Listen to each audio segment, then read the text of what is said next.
Chapter 4 Chapter 4 Working as a private security professional. Post orders, patrol procedures, identity checks, situational awareness, communication, emergency services, medical emergencies, fire detection, reporting and safety. The essentials of private security. Student manual, page 61 of 100. Post orders. The scope of private security duties is generally outlined in both company policy and site-specific post orders. Company policies are generally dictated by the level of insurance that a security company holds, and what duties individual private security professionals are expected to perform, for example, searching persons and property or performing citizens' arrest. If a private security professional operates within the scope of the employing company policy, then, in the event of a lawsuit, the company's civil liability should cover the security company and subsequently the private security professional. If the private security professional acts outside the boundaries of the company policy, then the individual could be liable for any civil damages that arise as a result of their actions. The first task for a private security professional at a new site should be to become familiar with the company policies and post orders for that site. Patrol procedures. Some unarmed private security roles may require private security professionals conduct patrols in order to observe, act and report on abnormal or unusual conditions. Foot and bicycle patrols provide a unique opportunity to observe site activity, monitor individuals and situations, and note any safety violations, which could pose a threat to the safety and security of people or property. It is essential that, prior to any patrols, the private security professional is instructed on what to look for when patrolling.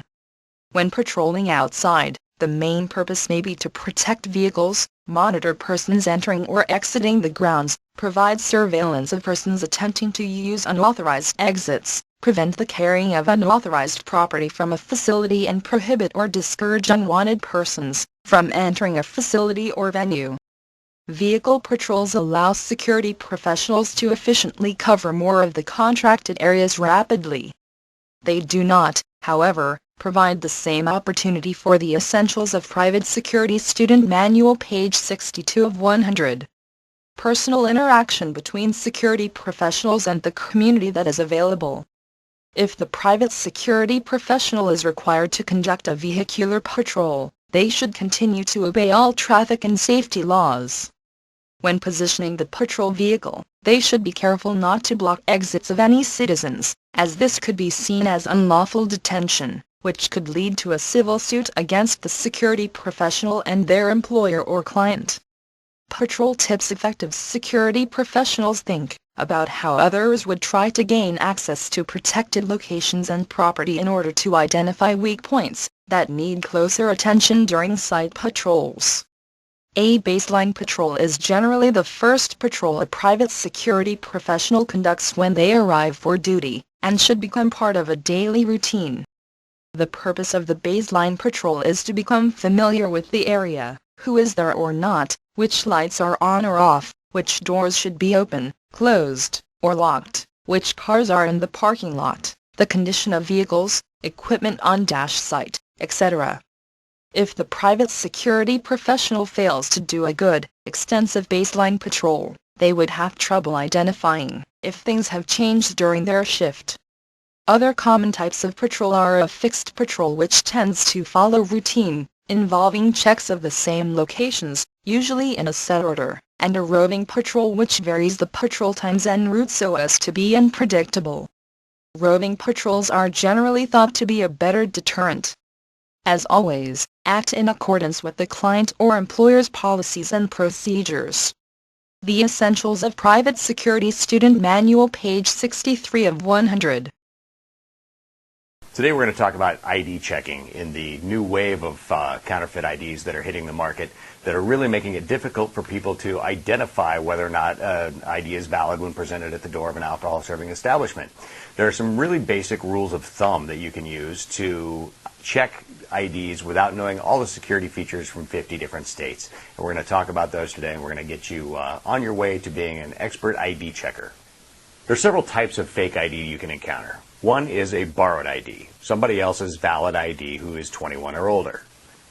Another type is an altered document, a driver's license that has been altered to make the person appear to be 21 years of age or older. And third, and more likely these days, is a completely counterfeit document, something that's purchased online and received through the mail for purposes of being 21 years of age in order to purchase alcohol in the state of Oregon.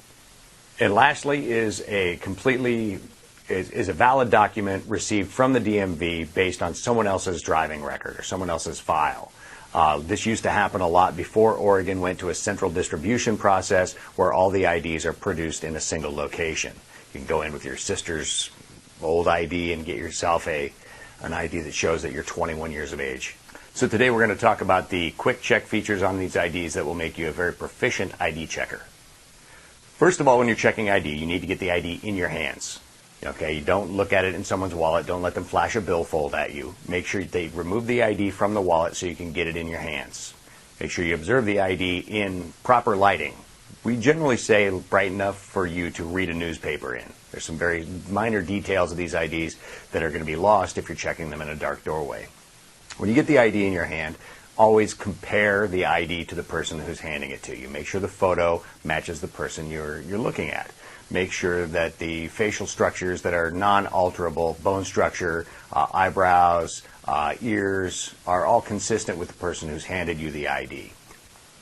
So once you've compared the picture to the person standing in front of you, make sure that the ID you have in your hand is valid. Of course, things you want to check are expiration date, the state in which it was issued. All right.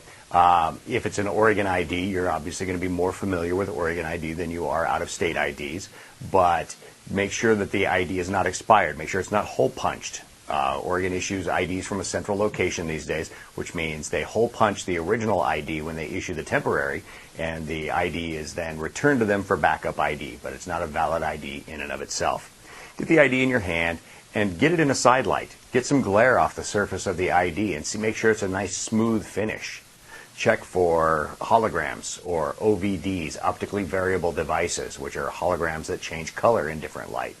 Also check the finish of the ID and make sure it's a nice smooth finish. If it's got a mottled finish or it appears to be like a hammered finish, you're going to want to probably look a little deeper. That's your first clue to dig and make sure that this ID is valid.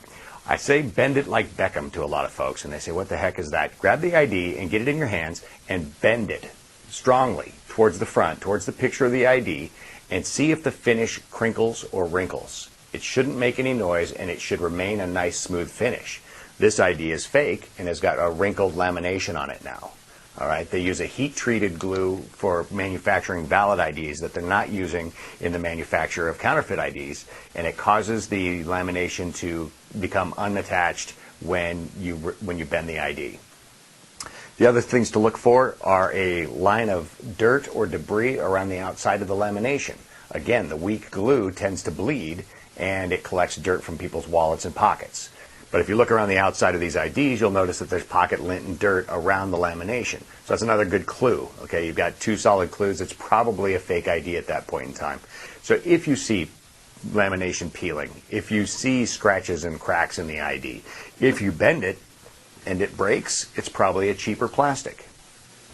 If you decide you really want to get into ID checking, some of the tools that's great to have on hand is a 20 times or greater magnifier, preferably with a white and black light LED on it, all right, so that you can actually illuminate the surface of the ID, make sure that the security features are intact.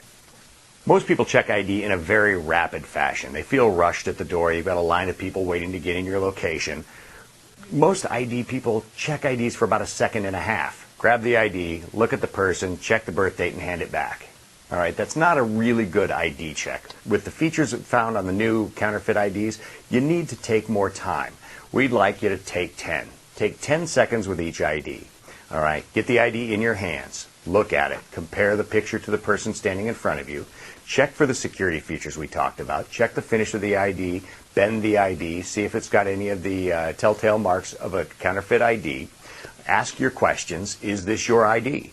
Is this ID issued by Rhode Island, for instance? When you're checking ID for age verification to purchase alcohol in the state of Oregon, please remember that there are only 4 types of IDs that you can accept. An Oregon-issued ID or driver's license, another state-issued driver's license or ID, a passport, or a military or CAC card. Those are the only 4 types of IDs that you're allowed to accept. Now, you don't have to accept them if you're not familiar with them, if you don't feel that the ID is valid, or you just don't believe that the person presenting the ID is the person who's on the ID. Oregon state law requires that you check ID of anyone appearing to be the age of 26 or younger when they try to enter an alcohol serving establishment. For more information on how to check IDs and the latest trends in counterfeit IDs, contact your local OLCC office and set up a free class with your local inspector.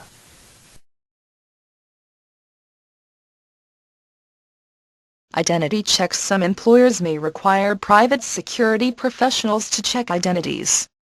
If the employer requires the security professional to conduct checks, this process should be followed. Compare the photo on the ID closely to the presenter. Compare the height and facial features on the ID to the presenter. Note that weight, hair, and even eye color can change dramatically. Ask the presenter questions about information on the card, to spell items such as their address, their first, middle or last name, etc.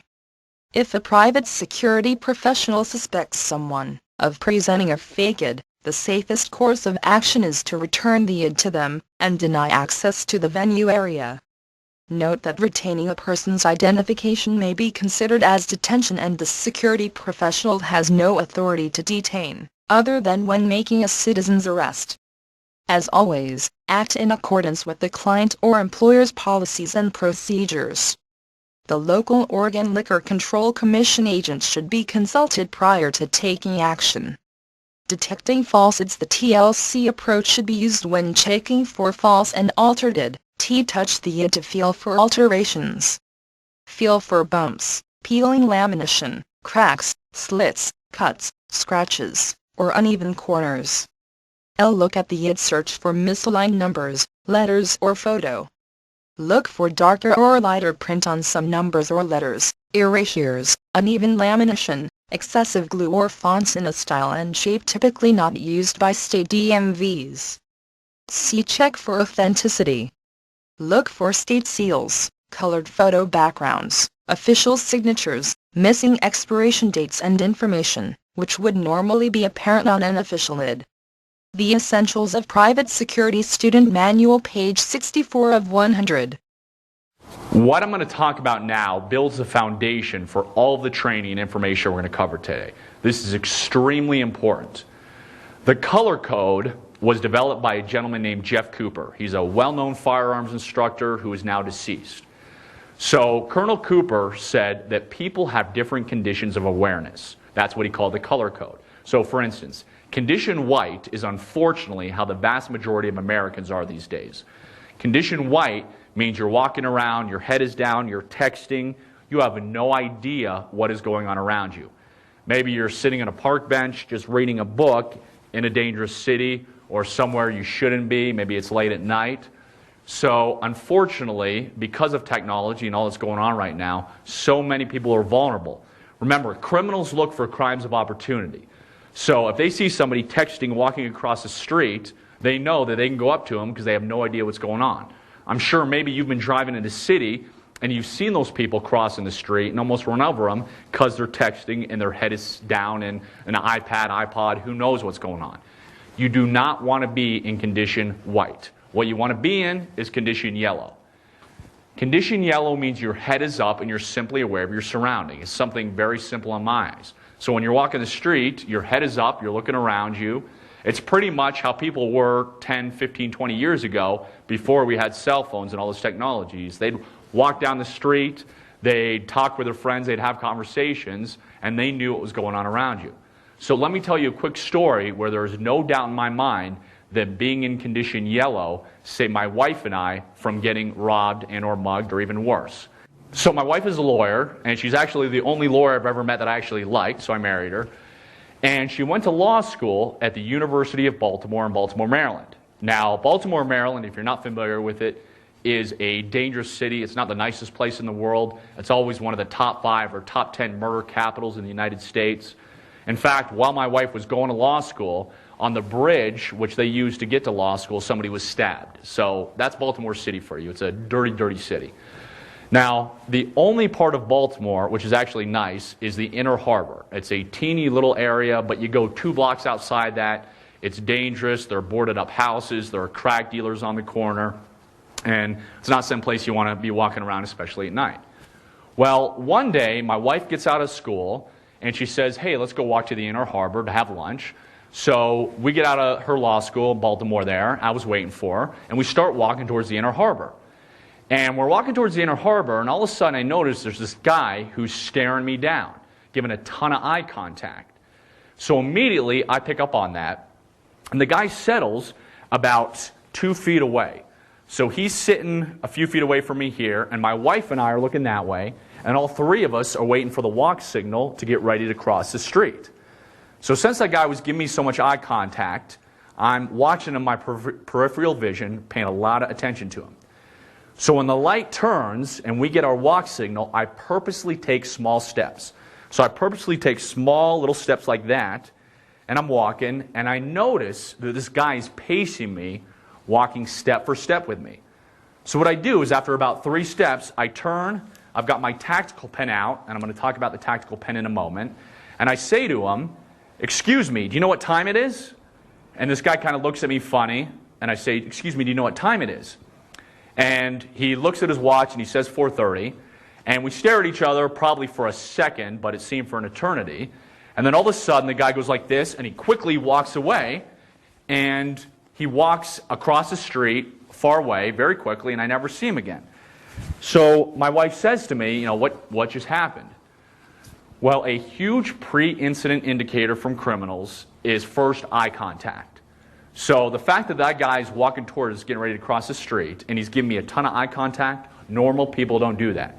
If you're walking down the street, you're a crowd, and somebody, your eyes meet, the natural human reaction is to look down or look away because it's awkward. There are only 2 people who give you that much eye contact: cops or criminals. Now, this gentleman coming at me did not look like a police officer. I automatically assume, okay, he's probably a criminal. So that's pre-incident indicator number 1, which you should write down and be aware of. If somebody is giving you a ton of eye contact, that usually means something bad is about to happen. Now, the second pre-incident indicator I picked up on was criminals will match your pacing. So remember, I purposely took small baby steps, watching him. He matched me stride for stride. So let's say you're driving down the highway wherever you live, and you and I are driving next to each other. If we're both going 65 miles an hour, what does one of us typically do?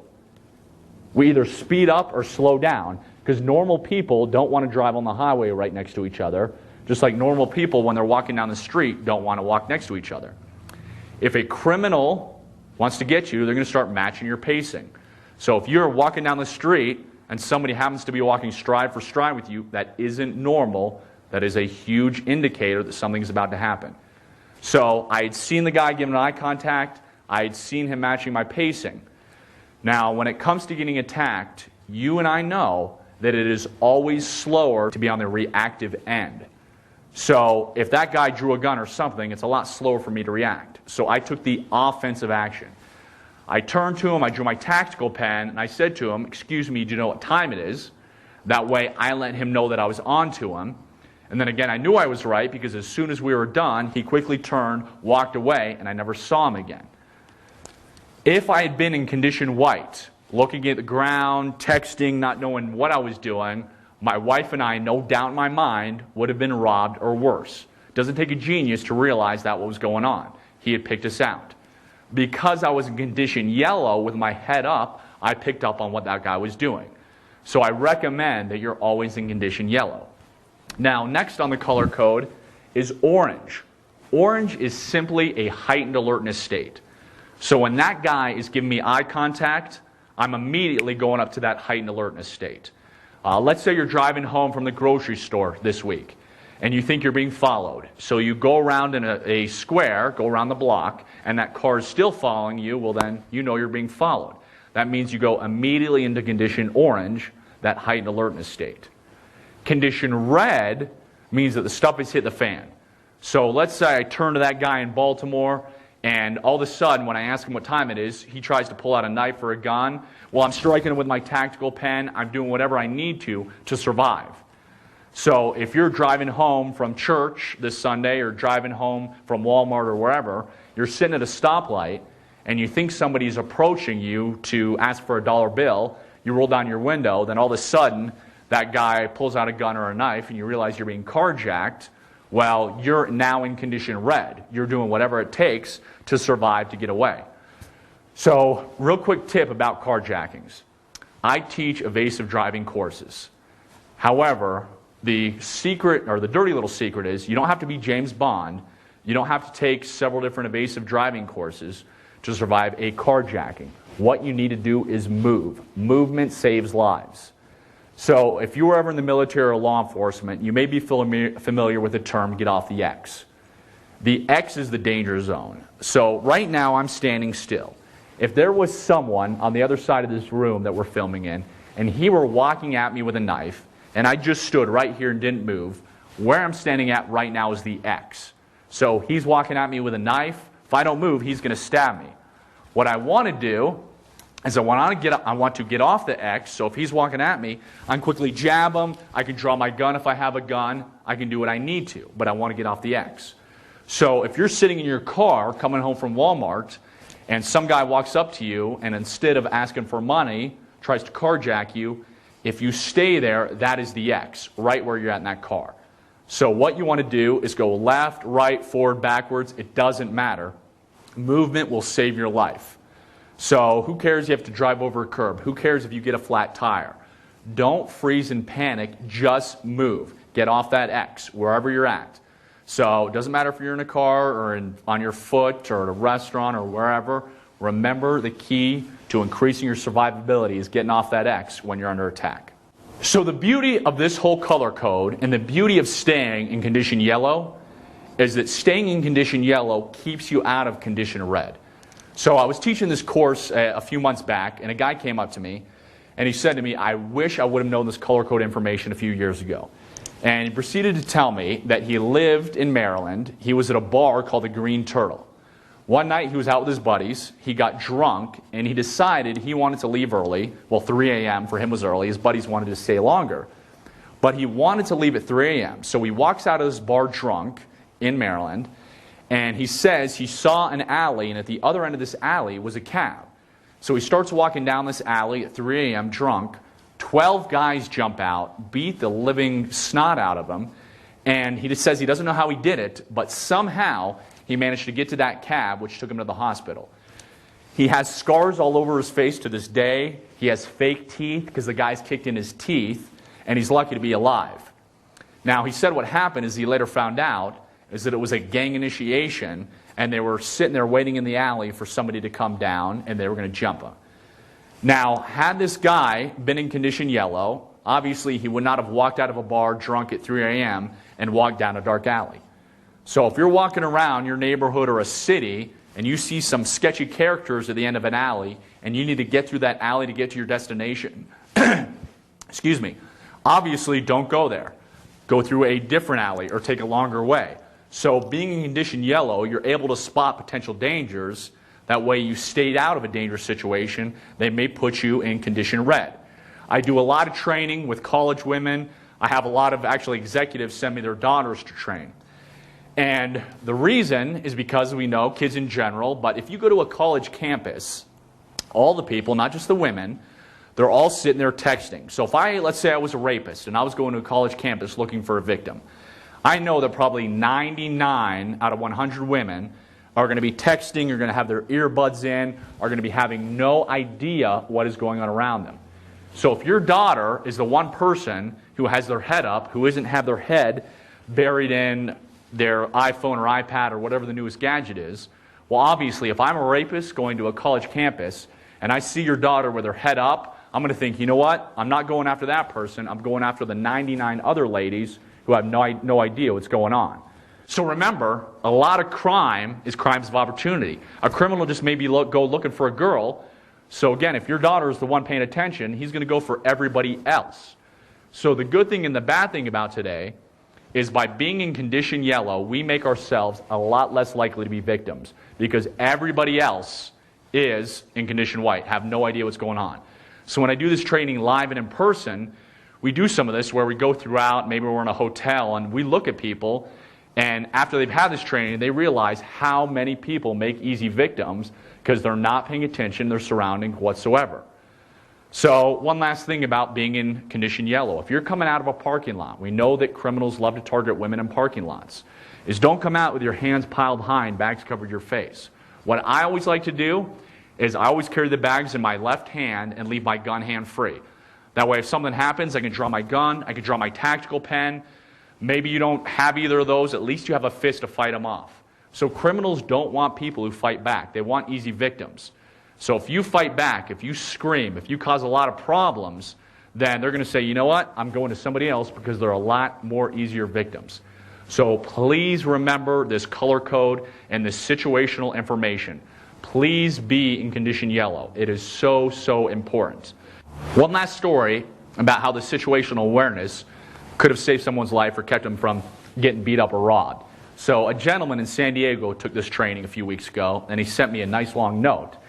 And he said, I was actually going to Las Vegas, I was going to some casinos, and I'm getting ready to go to the elevator, and there are two guys sitting there next to the car. And he says, as I'm approaching the elevator, one of the guys gets up and follows me on, and he says, he was staring at me hard. Remember, the first pre-incident indicator, way too much eye contact. So this guy got a tactical pen from me in the class when he took it live, and he says, I pulled out my tactical pen, I start giving the guy a lot of eye contact, and I push the button with the tactical pen to the floor I want to go to. That way he can see it. So he says he engages in a conversation, and the guy says to him, or he says to the guy, hey, you going to see the movies? Or going to the movies? And the guy says, oh yeah, I'm going to the movies also. So the guy's watching him the whole time. He's got his pen out. He's giving him a lot of eye contact to let him know that he's on to him. And he says when they get off the elevator, he goes to the movies. He keeps an eye on the guy, and the guy goes the automatic opposite direction, never sees him again. So what happens in Las Vegas, and also any place that's got a parking garage, is criminals will sit there, they'll have a car by it, and they'll wait for somebody they look like they want to attack. They have the buddy sitting with the car. As soon as the person comes by, the first guy gets up, he'll get on the elevator with him, he'll try and rob him, mug him, who knows what, and then he can quickly run up the stairs. They have the getaway car there, and they can get out before anybody is the wiser. So this guy, had he not been in condition yellow, may have not picked up on what those guys were doing when he got in the elevator. Thankfully, he picked up on him. He gave him my contact back. He took out his tactical pen. Very smart, because he was pushing it with the buttons. He was letting the guy know that, hey, I'm on to you, and thankfully, nothing happened to him. But had he been in white, got on the elevator like this, who knows? He might have gotten punched, he might have gotten knocked out, and then robbed. So again, teach this to your friends and family. Situational awareness is huge. It will keep you out of becoming a victim, or it'll help you keep you out of condition red, where you may have to do something to save your life, whether it's using a gun or a tactical pen or a knife.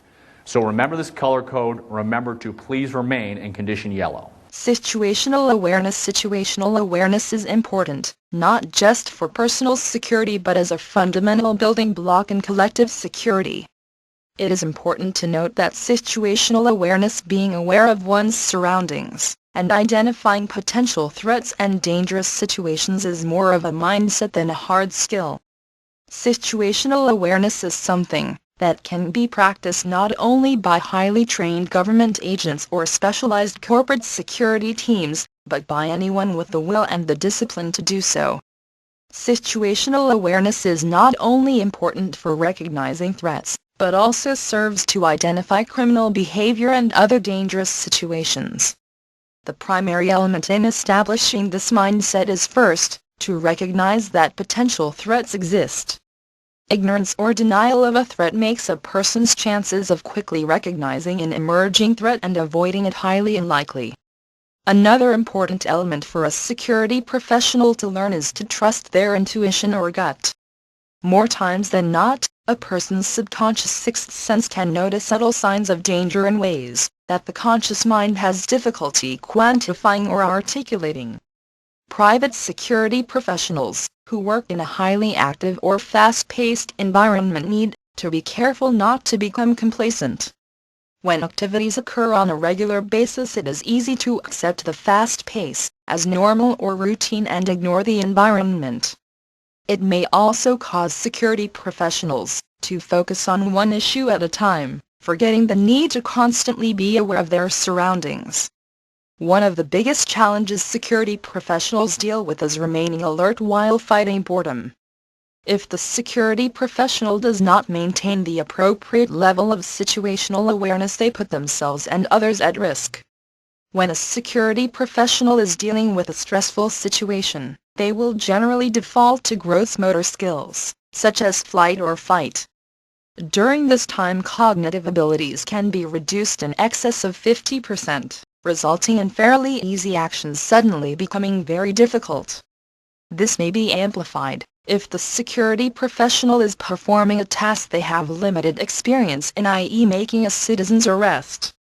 The importance of proper training is obvious during a high-stress situation, when security professionals do not rise to the occasion, but instead default to their training. Security professionals must maintain situational awareness without appearing suspicious, rude or hyper-vigilant. The Essentials of Private Security Student Manual, page 65 of 100. Levels of awareness. Many potentially volatile situations can be averted by maintaining awareness of who is in the security professional's immediate environment, and what is happening around them. If an appropriate level of alertness and awareness of possible dangers is maintained, security professionals are able to respond faster and more effectively. It also helps security professionals to avoid overreacting and using unnecessary force. The color code, an effective tool for maintaining a useful and sustainable level of mental readiness, is the color code concept. The color code was originally developed by members of the 82nd Airborne Division in World War II, and was subsequently adapted for personal defense by Jeff Cooper in the 1960s. The code is characterized by 4 levels or conditions of awareness and readiness, each identified by a color: white, yellow, orange and red. Condition white: security professionals are not actively aware of what is happening in their surroundings. They are absorbed in their own private thoughts, without giving meaningful attention to the persons around them or what they are doing. Most people are in condition white when they are in what they consider to be a secure and safe environment. Condition white is a potentially disastrous mindset for an on-duty security professional. While many people go about their daily lives in condition white, a security professional cannot afford to disengage from the realities of their work environment. If confronted with a dangerous situation while in condition white, a security professional may experience a time lag from the time they become aware of the threat, decide that it actually is a threat, and begin to react. This time lag could have severe outcomes if the threat gains the upper hand and the security professional's reaction is too far behind to respond appropriately. A security professional needs an on-duty situational awareness status that is easily maintained during the work shift. Condition yellow is the proper readiness condition for the security professional. In condition yellow, a security professional is mentally relaxed, but aware of their surroundings and alert to anything that is unusual or suspicious. A security professional's demeanor should be friendly and professional, but at the same. The Essentials of Private Security Student Manual, page 66 of 100. Time: they are observing the people in their environment, noticing their actions and picking up on subtle behavioral clues that might suggest something is not right. Essentially, the security professional is aware and ready, but calm and in control. Condition orange occurs when the security professional notices that someone or something may be a potential danger. In condition orange, a security professional seeks information, investigates and determines whether an actual danger exists. This is a gut, intuition, physical and psychological response triggered by the body's natural responses to a threat. Note that it is fairly easy to move from condition yellow to condition orange, but it is relatively difficult to shift from condition white to condition orange. A security professional is on duty in a shopping mall in August. The security professional is in condition yellow, relaxed, but aware. The security professional notices a man in a heavy overcoat, stopping intermittently and touching his side. The security professional transitions into condition orange alerted by the heavy coat, which is unusual for the hot weather, and in the security professional's training and experience, frequent touching of a garment often indicates that the person is carrying a concealed weapon. Condition red is the highest level of awareness. Condition red may result in an adrenaline rush, which results in tunnel vision, auditory exclusion, and cognitive dissonance. Some common causes of condition red are stressful incidents, such as a car crash, shots fired, an explosion, etc. To manage and control the apprehension fear, security professionals must train themselves to focus on the mission at hand. As always, act in accordance with your client or employer's policies and procedures. Finding the right level. It is critical to stress that situational awareness does not mean being paranoid or hypervigilant. In fact, people simply cannot operate in a state of focused awareness for extended periods, and high alert can be maintained only for very brief periods before exhaustion sets in. The fight or flight response is useful only. The Essentials of Private Security Student Manual, page 67 of 100. If it can be controlled. Constantly operating in a state of high alert is not the answer, nor is operating for prolonged periods in a state of focused alert, which is not only demanding but incredibly exhausting. The human body is not designed to operate under constant stress. Everyone, even highly skilled operators, require time to rest and recover. Situational awareness skills can be honed by practicing some simple drills, such as identifying all the exits when entering a building, counting the number of people in a restaurant, or noting which cars take the same turns in traffic. One trick that many security professionals may practice is to look at the people around them and, through observation, attempt to build a profile, that is to think about what they do for a living, their mood, what they are focused on, and what they are preparing to do that day. Employing such simple focused awareness drills can help train a security professional's mind to become aware of things subconsciously when they are in a relaxed state of awareness. The SARA model. SARA. Survey, Analyze, Respond and Assess is a four-step, decision-making model developed to conduct problem-oriented patrolling. Survey the situation to create a clear picture of the potential problem. For example, is it a crime, drugs, theft, burglary, or a safety issue? I see sidewalks, an issue with the ventilation system, or a water or gas leak. What time did the incident occur and where? Who are the people involved? It is critical to understand what the problem is before a security professional becomes involved with any situation. Becoming involved with a situation too quickly could compromise the public and the private security professional's safety. Analyze the underlying conditions by learning everything possible about those involved, incidents and history relating to the problem. Security professionals should think about the actions to take before acting, such as the Essentials of Private Security Student Manual, page 68 of 100. What do I need to know about this problem? Who could provide an answer to the question? Are my actions going to contradict my employer's policy? Are my actions going to put myself or others' safety at risk? Who knows where I am?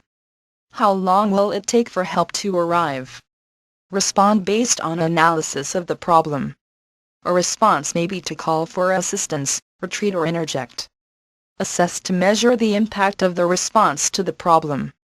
After the contact, think about what happened, for example, what was done right, what went wrong, and how to more effectively respond to similar situations in the future.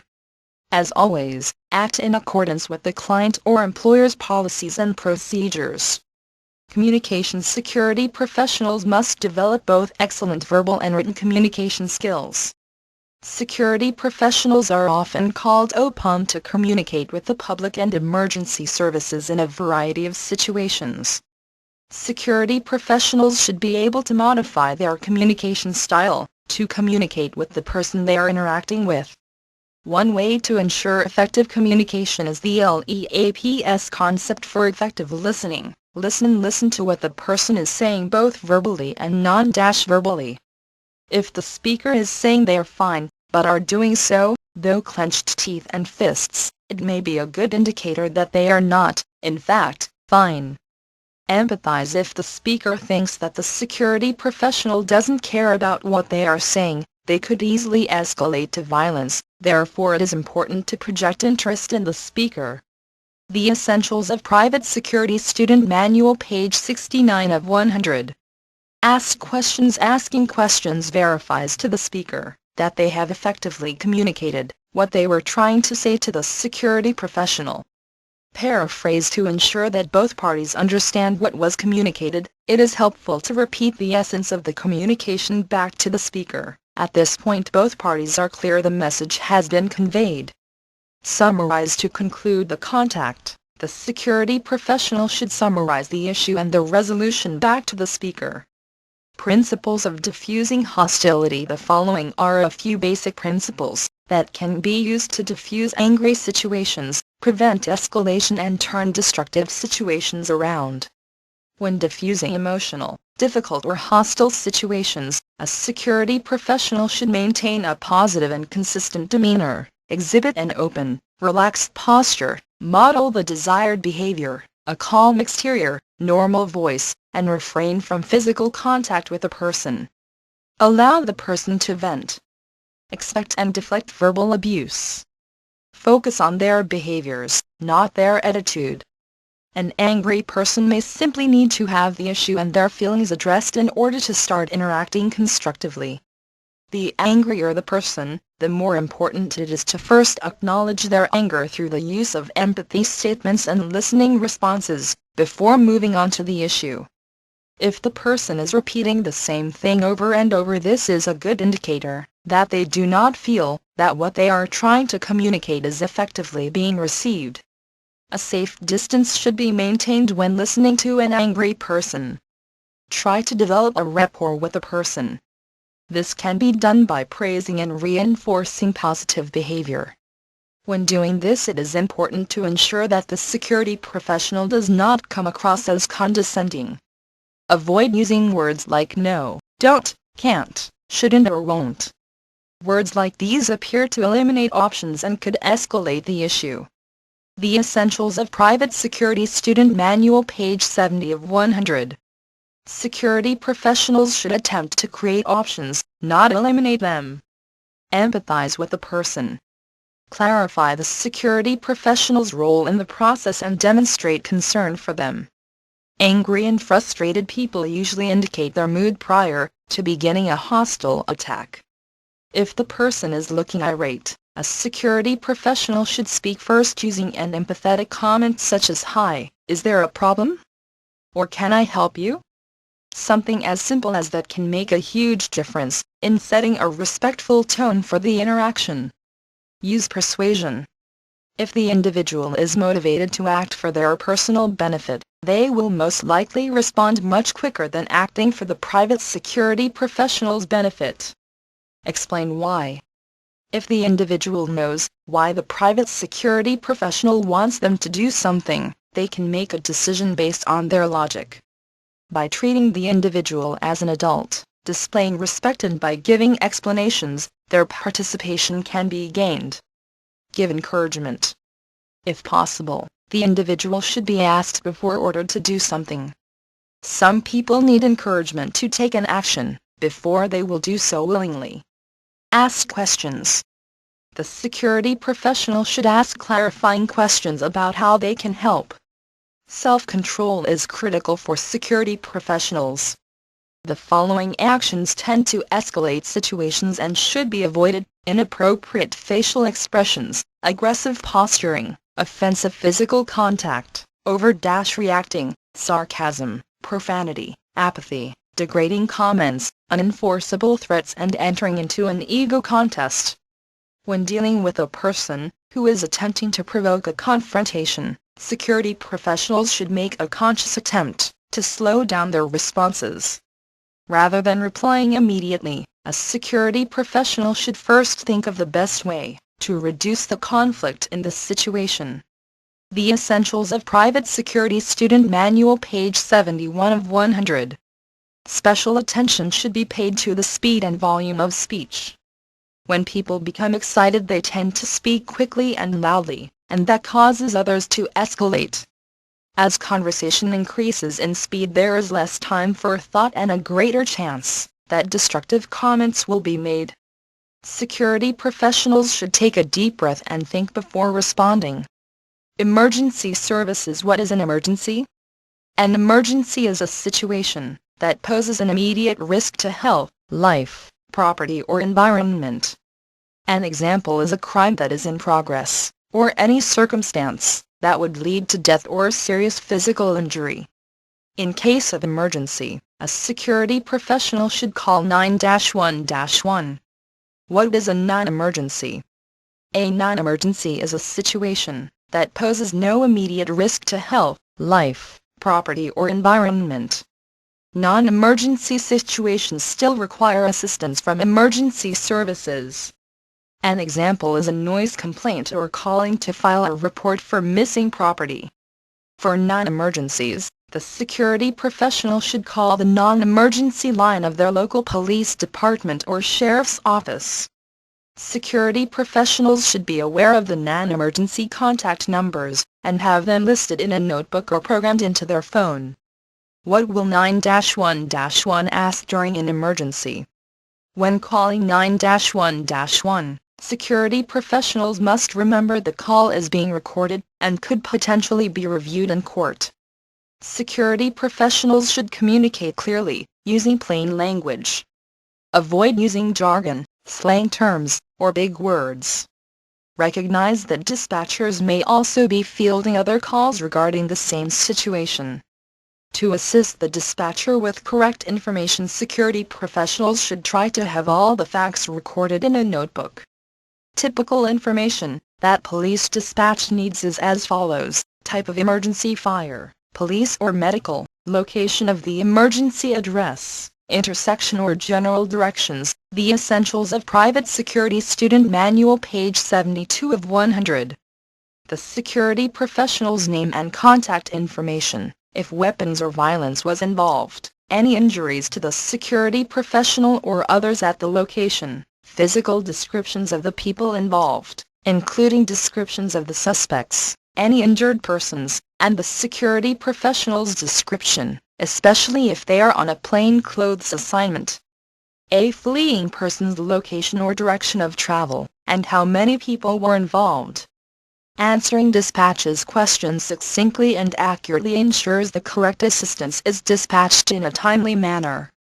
Additional information. Other important information for dispatches: weapons, what type, how many, who has them, violence, what type, are there injuries, is it still going on, is the person still there, is the situation changing or has it stabilized?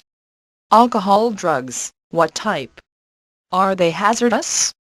E.g., meth labs. Environmental dangers, are there icy roads, exposed electrical wiring, leaking gas, etc.?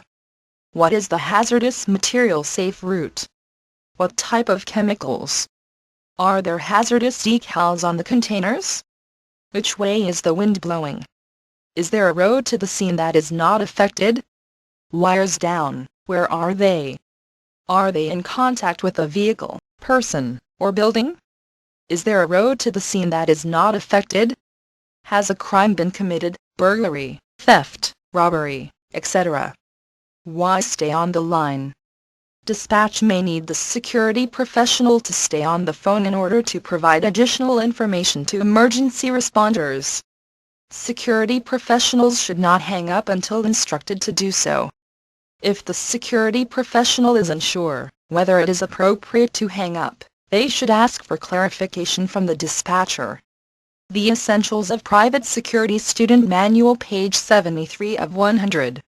When dealing with a hostile person, one suggestion is to place a call to dispatch and put the phone on speaker so that verbal commands are heard by the dispatcher, ensuring dispatch is aware of the situation. A recorded line can be used during the court process to document verbal commands or support the security professional's actions during the police investigation. Describing persons of interest. When describing persons of interest, work from the top head down to the bottom shoes. Gender, race, age, height, weight, hair, scars, tattoos, glasses, facial hair, clothing and anything else that would help the authorities to find the person should be noted.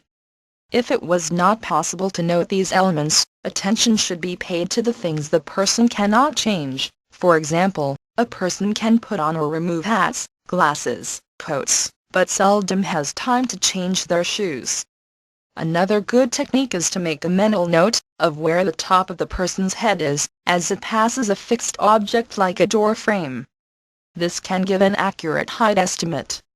Describing vehicles. The license plate and the direction the vehicle is traveling should be noted, as well as the color, make, year, body style and any other characteristics, such as dents or bumper stickers. When identifying a license plate, the state should be identified first, and the numbers and letters from left to right.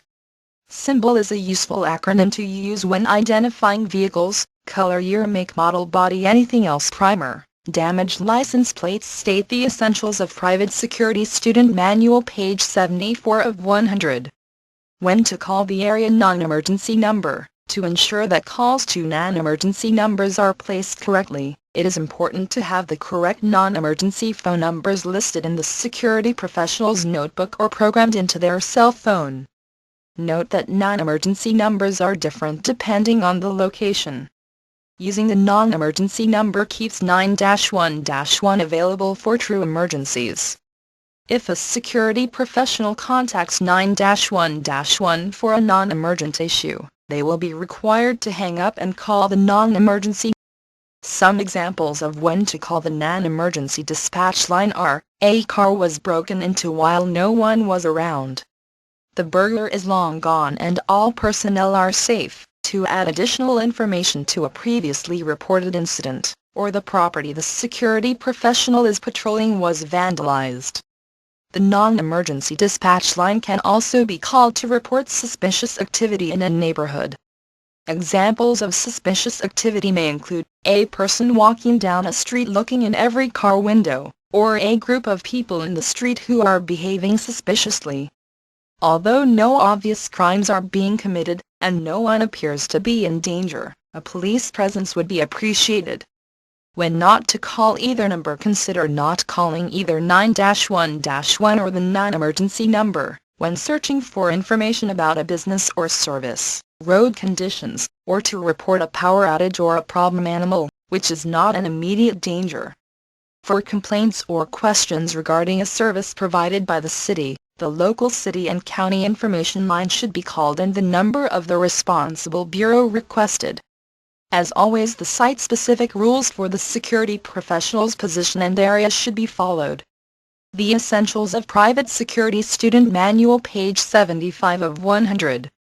Medical emergencies. Medical emergencies come in all shapes and sizes, therefore all medical injuries that are witnessed, reported or suspected should be taken seriously. Medical emergencies can potentially result in large insurance claims and costly litigation.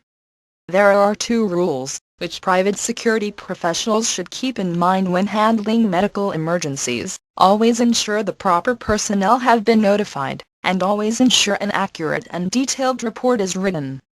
When handling medical emergencies, a security professional should keep in mind the following: job duties, what the security professional is supposed to be doing; responsibilities, what the security professional is responsible for; expectations, what the client or company expects of the security professional; and limitations of the client, company and of the security professional.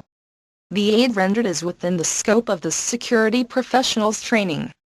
Approaching an emergency scene. The 5 steps should be followed when approaching a medical emergency. 1.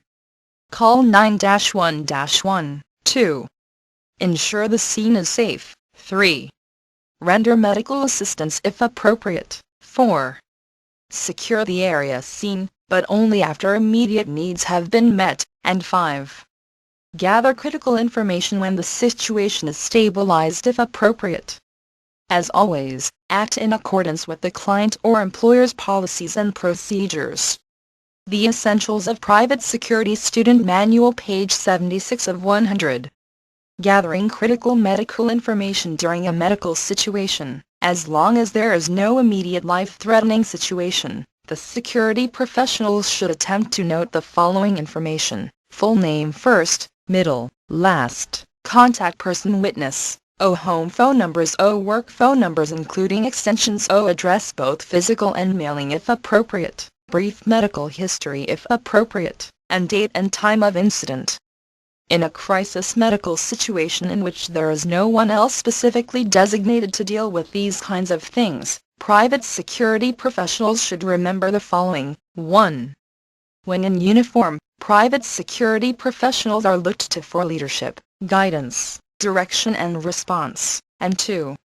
Always make a report, no matter how insignificant the incident may seem.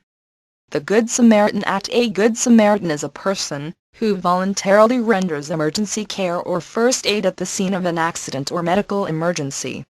Security professionals on scene at emergencies must be mindful of the liability they create for themselves and their employers whenever they make physical contact or provide first aid. If the client does not require security professionals to render first aid, then the security professional is considered a member of the general public for the duration of the response.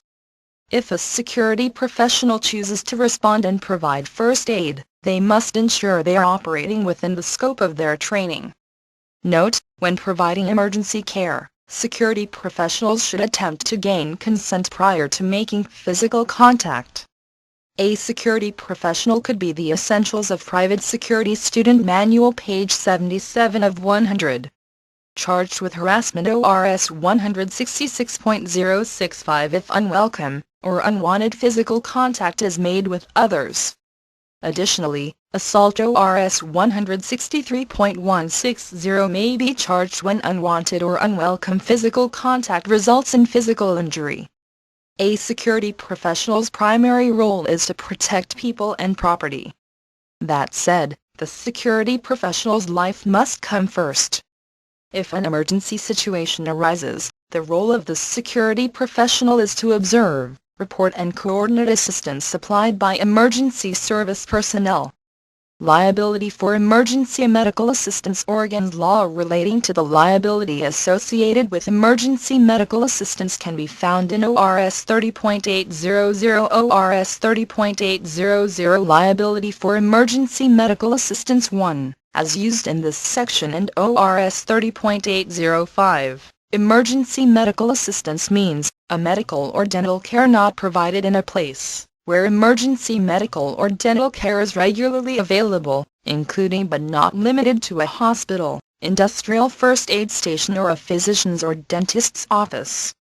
It is given voluntarily and without the expectation of compensation to an injured person who is in need of immediate medical or dental care, and under emergency circumstances that suggest that the giving of assistance is the only alternative to death or serious physical after effects, or be medical care provided voluntarily in good faith and without expectation of compensation by a physician licensed by the Oregon Medical Board in the physician's professional capacity, as a team physician at a public or private school or college athletic event, or as a volunteer physician at other athletic events. 2. No person may maintain an action for damages for injury, death or loss that results from acts or omissions of a person while rendering emergency medical assistance, unless it is alleged and proven by the complaining party that the person was grossly negligent in rendering the emergency medical assistance. 3. The giving of emergency medical assistance by a person does not, of itself, establish the relationship of physician and patient, dentist and patient, or the Essentials of Private Security Student Manual, page 78 of 100. Nurse and patient, between the person giving the assistance and the person receiving the assistance, insofar as the relationship carries with it no duty to provide or arrange for further medical care for the injured person after the giving of emergency medical assistance. mental disorders and substance abuse. Sometimes it is difficult to differentiate between someone who is intoxicated and someone who has a mental disorder. If a security professional encounters a person that appears intoxicated or mentally ill, they can contact the non-emergency line of the local police dispatch to gain assistance. If it is necessary to interact with a person, the security professional should be respectful and courteous, keep a safe distance and ensure adequate personal protective equipment. Gloves, protective glasses are utilized. Some key indicators of substance abuse and mental disorders may be unique odors, delirium tremens, track marks on the body, a psychotic-like state, hallucinations, auditory, olfactory, or environmental cues such as used syringes, etc. When managing the scene, act in accordance with the client or employer's policies and procedures. Communicable diseases and blood-borne pathogens. Acquired immunodeficiency syndrome, AIDS and hepatitis B are some of the diseases that merit serious concern for workers occupationally exposed to blood, spit, vomit and other potentially infectious materials, and certain other body fluids that contain such blood-borne pathogens. Exposure to blood-borne pathogens occurs in many ways. Blood-borne pathogens can be transmitted through contact with eyes, nose, and mouth or through broken skin. Oregon OSHA recognizes the need to safeguard workers from health hazards related to blood-borne pathogens, therefore it is wise for the security professional to carry a couple of sets of nitrile sanitary gloves in a pouch on their duty belt or in a sealed bag in a pocket. The Essentials of Private Security Student Manual, page 79 of 100. Biohazard PPE awareness. Security professionals should familiarize themselves with the hazards in the workplace, which necessitate the use of personal protective equipment PPE. It should be the client's or employer's responsibility to provide PPE that will protect security professionals from the hazards identified in a hazard assessment. It is the security professional's responsibility to ensure the PPE fits and is used properly. Security professionals should conduct a risk analysis (SARA) for every situation and follow the client or employer's policies and procedures. Fire detection, reporting and safety. Security professionals need to be mindful of not only the fire hazards at the work site, but how to effectively work with the fire department's response to a fire hazard. Security professionals should be familiar with the following so they can advise the fire department of the types of fire hazards they may encounter at each site, e.g. oil, paper, rubber, etc., the layout of each site or facility, location of sensors, smoke alarms, alarm pull stations and alarm panels, in order to assist the fire department in locating the panel, location of sprinkler system controls, fire extinguishers, and hose cabinets, location of utility shutoffs, gas, water, electricity and HVAC systems, and contact information for the site manager, maintenance personnel or persons in possession of site keys. Security professionals should never attempt to fight a fire without first notifying the fire department. At the first sign of fire, the alarm should be sounded and every attempt to notify building occupants made, and the fire department contacted. Thereafter, the security professional's duties may consist of assisting with evacuation, crowd control or providing assistance to emergency responders with locations or contact information. It is advisable to unlock any doors that lead. The Essentials of Private Security Student Manual, page 80 of 100. To the area where the fire is located and give keys or access cards to fire department officials so they may gain access to the situation. Fire extinguishers. There are many different types of fire extinguishers that correspond with the classification of fire they are designed to put out. The most common fire extinguisher is the ABC fire extinguisher, which is designed to put out Class A, Class B, and Class C fires. Fire departments typically use fire extinguishers that are designed to extinguish single classifications of fires. A useful tool when operating a fire extinguisher is the PASS method. Pull the safety pin at the top of the fire extinguisher. Aim at the base of the fire. Aiming at the flames is unproductive. S. Squeeze the handle to start the flow of the extinguishing agent. S. Sweep at the base of the flame. Avoid a direct flow onto any one specific part of the fire. Security professionals are not qualified to determine whether a fire has been fully extinguished. Security professionals that come into contact with a fire should contact the fire department, who will make the final determination that the fire has been extinguished. Remember, security professionals have no duty to act, but should action be taken, the security professional should always act in accordance with the client's or employer's policies and procedures. Material Safety Data Product Safety Data Sheet. A Material Safety Data Sheet MSDS, Safety Data Sheet SDS, or Product Safety Data Sheet PSDS is an important component of occupational safety and health. It is intended to provide personnel with procedures for handling or working with hazardous substances in a safe manner, and includes information such as physical data, melting point, boiling point, flash point, etc. Toxicity, health effects, first aid, reactivity, storage, disposal, protective equipment, and spill handling procedures. MSDS formats can vary, depending on state requirements. In some jurisdictions, the MSDS is required to state the chemical's risks, safety, and effect on the environment. The Essentials of Private Security Student Manual, page 81 of 100. SDSs are a widely used system for cataloging information on chemicals, chemical compounds, and chemical mixtures. SDS information may include instructions for the safe use and potential hazards associated with a particular material or product. These data sheets should be found anywhere where the chemicals are being stored or used. An SDS for a substance is not primarily intended for use by the general consumer, focusing instead on the hazards of working with the material in an occupational setting. Information on material safety data product safety data sheets can be found on the Oregon OSHA website, www.orosha.org.